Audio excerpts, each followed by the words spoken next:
Wilbur. What's going on, Wilbur? That's all town.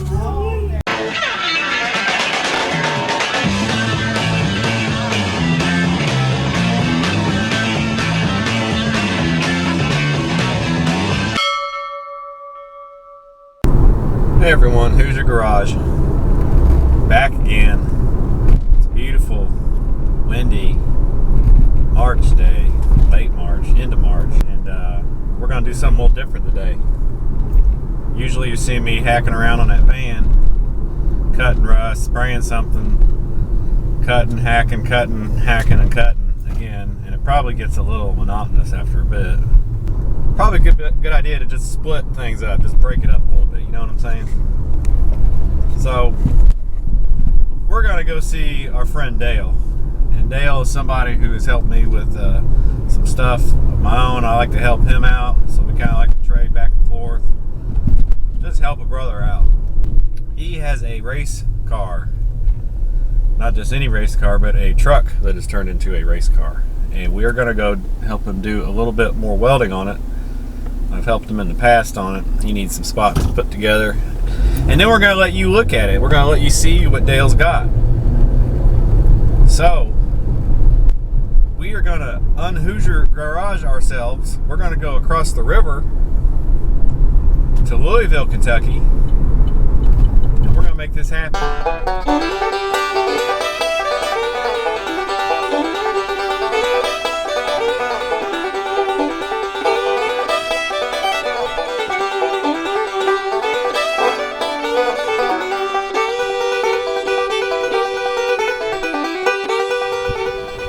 We're at Dale's. We're right here outside of his house, his garage. He's in the garage right now, so we're gonna see what he's got going on. Dale! Hey, how you doing, man? How you doing, Dale? Good to see you again. Adam, it's been a while. Well, tell me what you got here. I told everybody that we got a race car that's built out of an S10 truck. Well, we started out of with a bucket. We cut the back end out of it and welded the back half to it. Me and Adam did a lot of work to it. Yeah, I remember doing a lot of welding back here with all the cage and everything. All these guys. Roll cage and all that. We set the frame up where the car is actually about 9 inches off the ground. We got the jacks and all that leveled out right now where we're sitting about flat.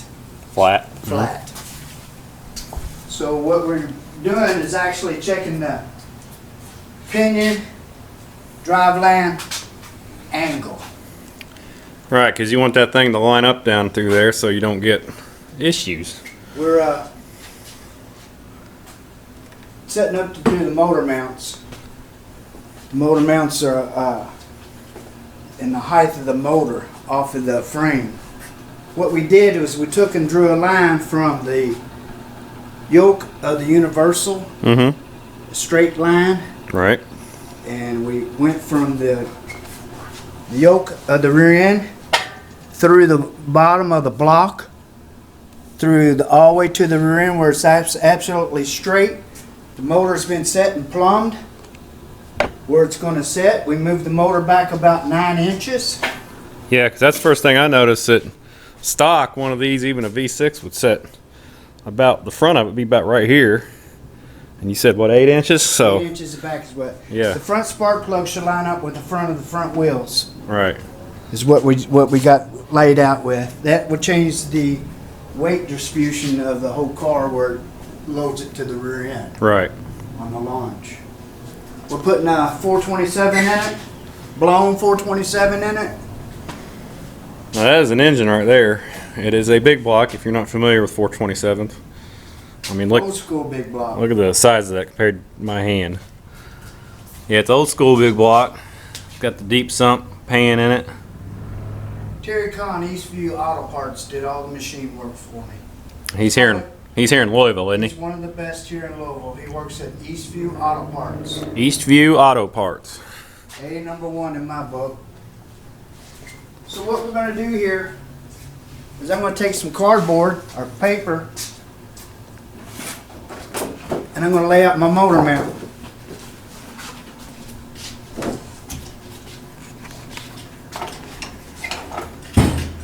How long you been working on vehicles, cars, and shops and everything, Dale? Since I was probably 16 years old. Actually, before that, really about 13 or 14.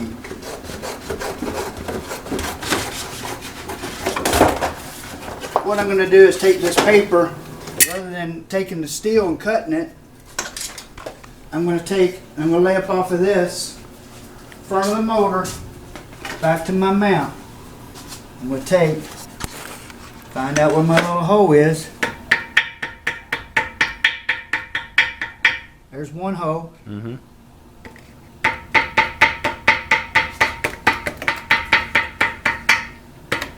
There's two holes. All right. Then I'm going to come back over here to the other side.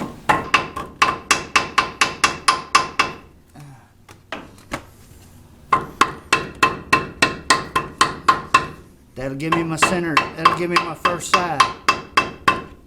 Yeah, so just a straight up template. Straight up Like a template. lot of the stuff we do at Hoosier Garage, we make solid puzzle piece templates so that we make a nice exact piece. So yeah, he hammered on that so it punches the holes out, and then you Now I'll go to a piece of steel. Yep, just transfer it over, Or I right? take my scissors and pretty things up.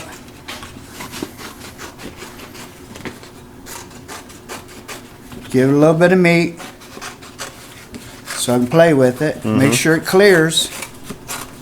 You just trim from there, don't you? Trim from there.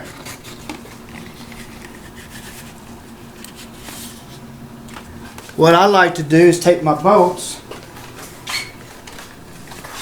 that I'm going to use, thread it in. You get the idea. Mm-hmm. Now I know my spacing from one side to the other Right. on both sides. Yeah, it gives you exact. It gives me exact. So I lay this out onto steel on how I want to do it, how it's going to fit. I actually take and cut the steel out of a good thick piece of quality metal. Mm-hmm. I come up with these. These are the pieces that I'm going to put in place of them.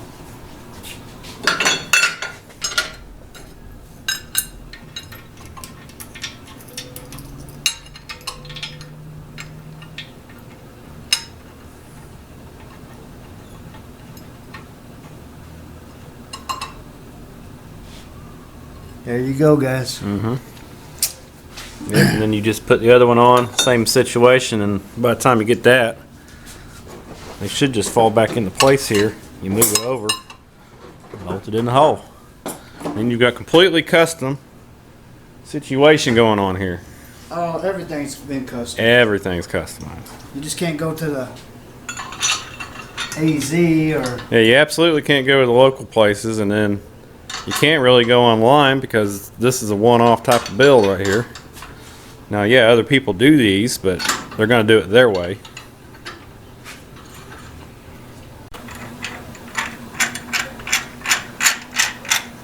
What we're doing is checking everything, make sure everything lines up before we weld. Back is quite, hadn't tightened everything up. The back is still off just a little bit. I believe once we tighten things up, it'll pull in straight. Yeah, I would imagine you want everything tight so that it'll true up. True up. I need one more bolt. There she is. There again, we check our line, make sure our lines are lining up straight. Over and over. Mm-hmm. You don't want to weld it all in and then get a big discrepancy. And have to cut it all out. Make sure it all tightens up, lines up nice and straight and pretty like we want it to be. No gaps. I'm building this a street race. I like street racing. I live over here on Dixie Highway close to the Greenbelt. And there's a group that races up and down the Greenbelt all the time. Like I said, we're looking to make sure everything lines up, make sure everything's there, everything's perfect before we weld. Because once we weld, it's over with. It's, you know, Done. it's there, so we have to cut it back apart. The end. The end. Still be all good to go on that. We tight? Yes, sir. I like it. I like it. Looks All right. good. Looks good. All right, let's get to do some welding then. All right, let's pull everything out of the way. Go ahead. All right, so I went ahead and welded this first one here, and using this gas and this kind of heat on this kind of steel, it makes the weld very heavy. So I went into like a little U shape as I'm going down, and I did the same thing on this side, and then you just tie it into the welds as you do the top and the bottom. You're not worrying about warpage like you are in sheet metal with this, so that's kind of nice. You just weld, you know. 1/4 inch stick. Yep, 1/4 inch. We're gonna jump to this side and swap these around, and then we're gonna weld that one up.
Hammer it, go ahead. Now he's going to hammer the other side of it over here because it's bowed up.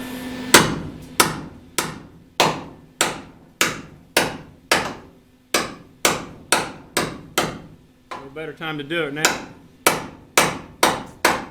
It's nice and flexible. The heat will allow it to move.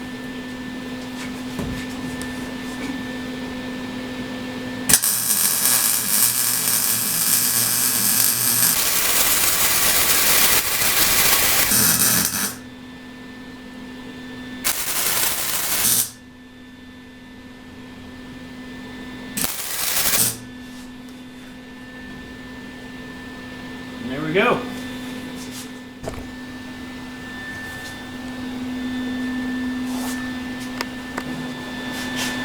Whoa, whoa, whoa. Whoa, whoa, whoa. Whoa, whoa, whoa.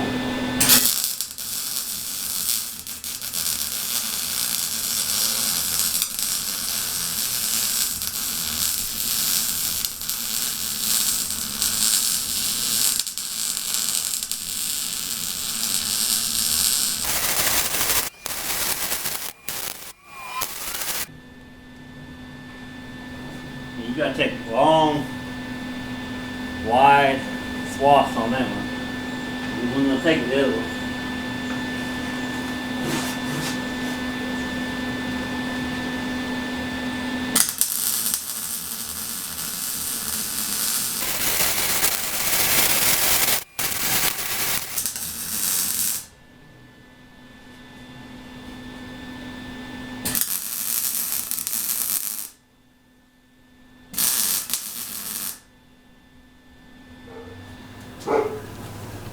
Alright, so we got everything welded, both motor mounts, and in this rear section where the transmission would mount.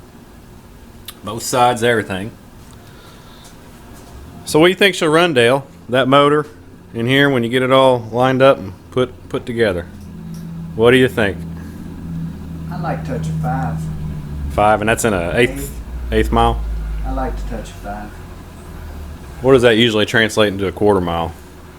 9. About a 9, so pretty quick. Pretty quick. Pretty quick. You know, most of your fab is back in the rear. So we're talking the frame rail system here. This is not, this is not a stock to this truck at all. No, we cut it out. We cut the fucking piece from here back. Yeah, then you kind of grafted into the original frame.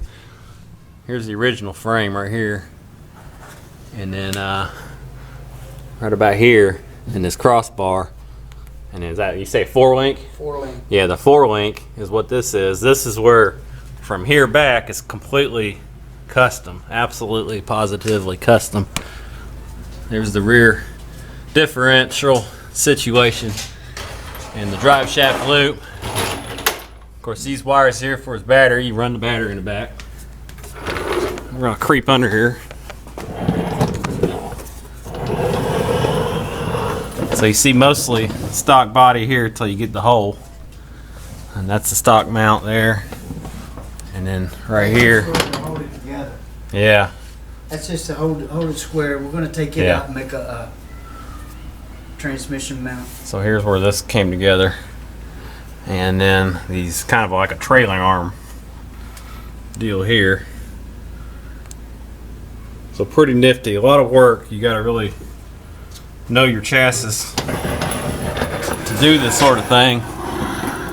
It's not for the novice. I'm going to show you, like on the roll bar, mounted it all in here, welded all the way around, up and around. He's got his light in here for now. A lot of other fabricated parts there, and even welded it down here inside the cab. So it's permanently welded and attached to the frame. So it's at this point it's pretty much a unibody, I would say. It's all, you can't just unbolt it and take it apart. It is together now. So they're all is one. Yeah, no flex, nothing like that. And even got the door panel cut here for the bars. Speaker. So when it closes. So it'll be a tight fit. He's got to work out his firewall situation with these carburetors on here. It's going to be poking up pretty tall, so looks like his glass is going to have to come back out. Well, he never had it out, but it will have to come out and then have to open it up right in here, because that is a big chunk right there to go in here.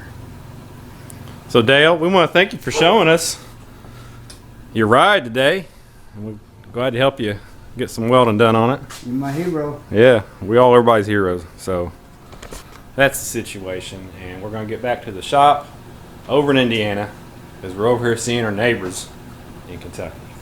Thanks for coming. Yeah, thanks, Dale. Come on back. Wilbur, what's going on, Wilbur?